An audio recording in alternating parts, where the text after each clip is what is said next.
Yung mga matik, magandang gabi. Mga matik, galing ako sa trabaho. May nagpagawa sa akin.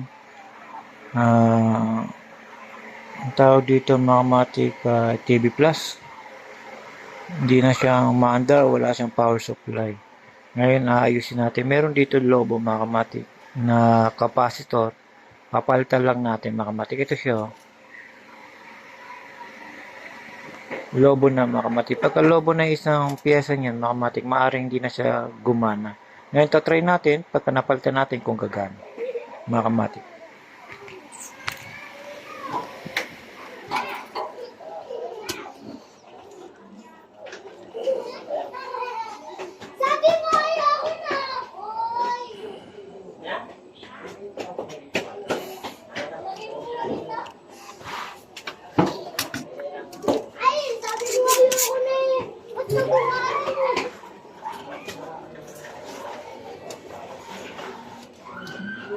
Ito mga matik, pagka magtatanggal ka ng piyesa, kailangan mo ng soldering gun mga matik para sa kayong panghigop ng panghigop na lead mga matik. Tsaka pagka magtatanggal ka, kailangan tandaan mo yung pagkalagay mo. Hindi pwede magkabaliktad yan kasi once na magkabaliktad yan mga matik, posibilidad na ano yan mga matik, tawag doon kung ano, masira lalo. Yung hindi naman kayo maliligaw dyan mga matik.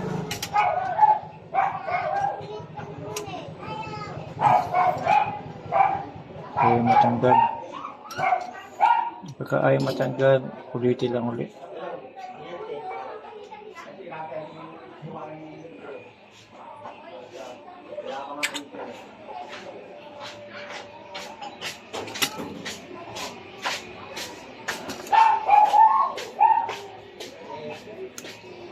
Ito yung sinasabi ko sa inyo mga matik.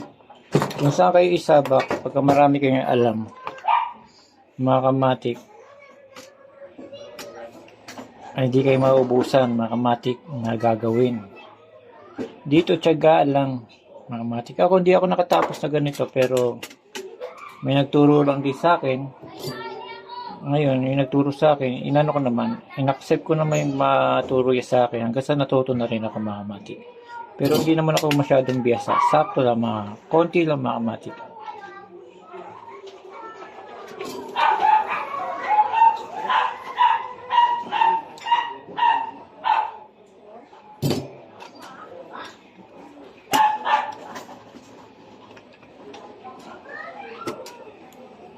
Ayaw matanggal mga matik.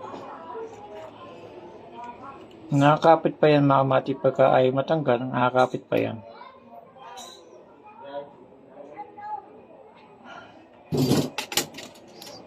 Dito mga matik, dandahan lang pagtanggal. Kasi minsan hanapin natin yung ano. Ayan, doon tayo. Negative sa negative mga matik. Positive, may palatandaan naman yung positive, negative mga matik. Ayan. Yung mga matik, tanggalan natin. Ito yung sala. Lobo na. Ayan. May papalitan natin. Mga matik, bali, kukuha lang din tayo ng mga gamit na mga matik katulad nito. Tatanggalin natin. Kung halimbawa tinanggal nyo yung 1000 UF, tapos 16 volt, kailangan yun din tatanggalin yun. At kukunin nyo rin din yung mga matik. Kaya same lang.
Yung mga matik kailangan linisin.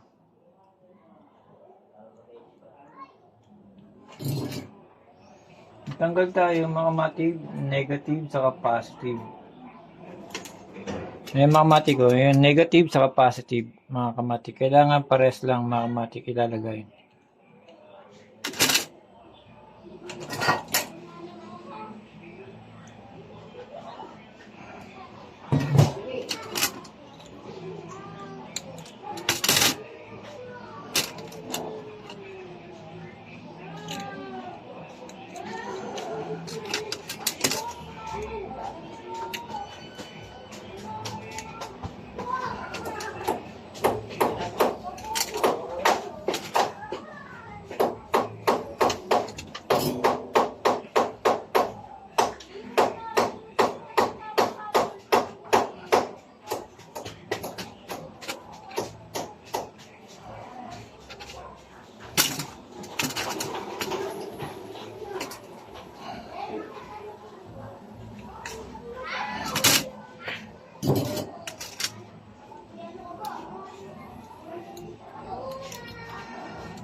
Ayan mga kamatik, ititinanggal natin. Ngayon, kinabitan ko na. Tatry natin kung gagana mga kamatik. Bubuhin ko muna. Yung mga kamatik, ito na. Kinabit na natin pero gumagana na siya. Kanina mga kamatik, walang mga kamatik display. Akala ko wiring pero nakita ko yung isang pyesa mga kamatik. Okay na mga kamatik. Yung mga matik, pinakita ko lang sa inyo na ganito, kung mayroon kayo sira, kontakin mo lang ako mga matik, simple lang yan, tayo na mag-usap. Yung mga matik, pinakita ko lang, hanggang dito na lang mga matik, salamat. Ito sira niya mga matik. Salamat again. So kaibigan, ito, nakuha ko na bato. Ngayon, umandar na mga matik ko yan. Yun, simple lang tayo mamati pero ika nga sabi nila pagka marami kang alam kay saan, kay sabak, meron kang nalalaman, hindi ka mawawalan. Yun, mamatik. Salamat. Ngayon, maandar na. Ito na, mga kaibigan, ito na. Tinesting ko na yung gawa ko, yung TV Plus na sira. Si Rogelio nagpagawa kasi 2 buwan daw niya nagamit, sira na daw agad. So sabi ko ako gagawa. Basta merienda matic na. Kaya ngayon makamatic yan. Malinaw na malinaw ito. Gamit ko na siya. TV Plus ni Rogelio makamatic na sira. Sinabi ko ako gagawa. Marunong naman ako makamatic pero siyempre hindi natin kailangan magmarunong makamatic. Tayo simple lang tayo, hindi natin kailangan maging sabihin natin na magaling ako dyan, ganyan. Hindi kailangan, may kaalaman lang tayo mga matik. Ayan na siya, nanonood na ako mga matik. Malinaw, ngayon gumagana na, kanina hindi gumagana yan. 1 linggo daw niya na-stuck kasi hindi na gumagana. May sabi ni Rogelio, pagka napagana, may merienda. Yun mga matik. Okay na oh. Kung may sira kayo dyan na appliances, huwag na kayo lalayo, nandito lang ako.